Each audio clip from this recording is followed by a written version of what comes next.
Hi friends, ఈరోజు video వచ్చేసి super టేస్టీగా ఉండే చికెన్ పిజ్జా ఇంట్లోనే సింపుల్గా ఎలా చేయాలో చూద్దాం.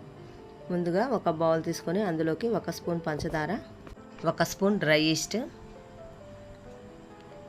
ఇందులోకి గోరువెచ్చగా ఉన్న వాటర్ను 1 గ్లాస్ వరకు వేసుకోవాలి. వాటర్ ఎక్కువ వేడిగా ఉండకూడదు, గోరువెచ్చగా ఉంటే సరిపోతుంది. ఇది మొత్తం ఒకసారి కలుపుకొని ఒక 10 నిమిషాల పాటు పక్కకు పెట్టుకోవాలి. 10 నిమిషాల తర్వాత మనం మూత తీసి చూస్తే మనకి ఇలా నురగలాగా వస్తుంది. ఇప్పుడు ఇది పక్కకు పెట్టుకొని వేరొక బౌల్ తీసుకొని అందులోకి 1.5 కప్పు వరకు మైదా వేసుకోవాలి. ఇందులోనే రుచికి సరిపడినంత సాల్ట్ వేసుకొని కలుపుకోవాలి. ఇలా కలుపుకున్నాక మనం ముందుగా రెడీ చేసి పెట్టుకున్న ఈస్ట్ వాటర్ని వేసుకొని పిండి మొత్తం బాగా సాఫ్ట్గా కలుపుకోవాలి. మనకు పిండి అనేది కొద్దిగా తడిగానే ఉంటుంది.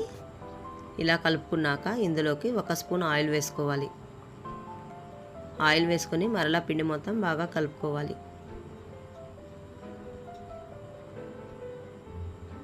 ఇలా పిండి మొత్తం సాఫ్ట్గా కలుపుకున్నాక మూత పెట్టి 1 గంట పాటు పక్కకు పెట్టుకోవాలి. ఇప్పుడు వేరొక గిన్నెలోకి ఒక 200 గ్రాముల చికెన్ను శుభ్రంగా కడిగి చిన్న చిన్న ముక్కలుగా తీసుకోవాలి. అందులోకి రుచికి సరిపడినంత సాల్ట్, 1 స్పూన్ కారం, 1/2 స్పూన్ గరం మసాలా, 1 స్పూన్ అల్లం వెల్లుల్లి పేస్ట్ వేసుకొని బాగా కలుపుకోవాలి. ఇలా కలుపుకున్నాక స్టవ్ వెలిగించి ఒక ప్యాన్ పెట్టుకొని అందులోకి 1.5 స్పూన్ ఆయిల్ వేసుకోవాలి. ఆయిల్ కొద్దిగా హీట్ అయ్యాక మనం ముందుగా కలిపి పెట్టుకున్న చికెన్ వేసుకొని ఫ్రై చేసుకోవాలి. చికెన్ కొద్దిగా ఫ్రై అయ్యాక ఇందులోకి 1 స్పూన్ వరకు ఓరిగానో వేసుకోవాలి. ఇప్పుడు ఈ చికెన్ మొత్తం బాగా ఫ్రై చేసుకోవాలి.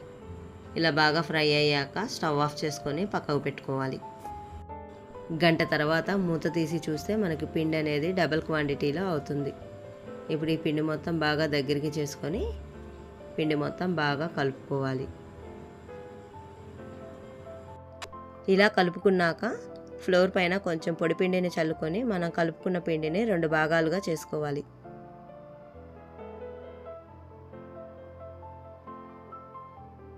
ఇప్పుడు ఒక భాగాన్ని రౌండ్గా చేసుకొని చేతితో ప్రెస్ చేసుకోవాలి. ఇలా మధ్య మధ్యలో పొడిపిండిని చల్లుకుంటూ రౌండ్గా చేసుకోవాలి.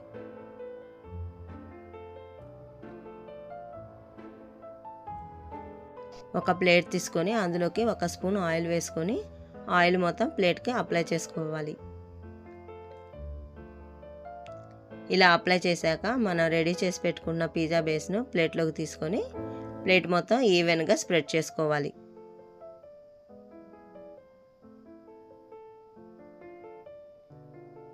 ఇప్పుడు చివరన వీడియోలో చూపించిన విధంగా ఇలా ఒత్తుకోవాలి. ఇలా ఒత్తుకోవడం వలన మనం పిజ్జాలో వేసిన ఐటమ్స్ చీజు బయటికి రాకుండా ఉంటుంది. ఫోర్క్తో ఇలా ఘాట్లు పెట్టుకోవాలి. ఇలా ఘాట్లు పెట్టుకోవడం వలన మనకి పిజ్జా అనేది పొంగకుండా వస్తుంది. దీనిపైన 1 spoon pizza sauce, 1 spoon red chilli సాస్ను అప్లై చేసుకోవాలి.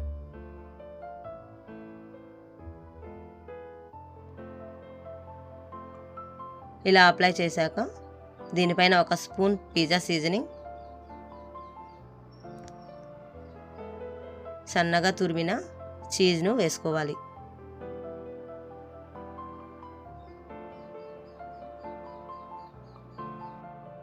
చిన్న చిన్న ముక్కలుగా కట్ చేసుకున్న క్యాప్సికమ్ ముక్కలు, టమాటో ముక్కలు,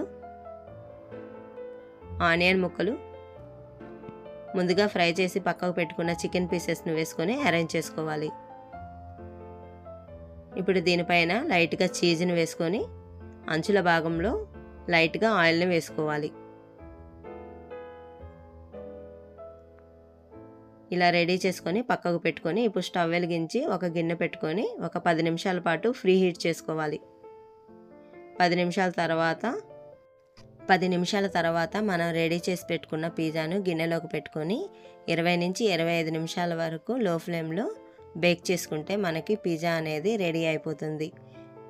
ఈ రోజుల్లో పిల్లలు పెద్దవాళ్ళు చాలా ఇష్టంగా తింటున్నారు. మనం ఈజీగా ఇంట్లోనే ఇలా ప్రిపేర్ చేసి పిల్లలకు సర్వ్ చేస్తే చాలా ఇష్టంగా తింటారు.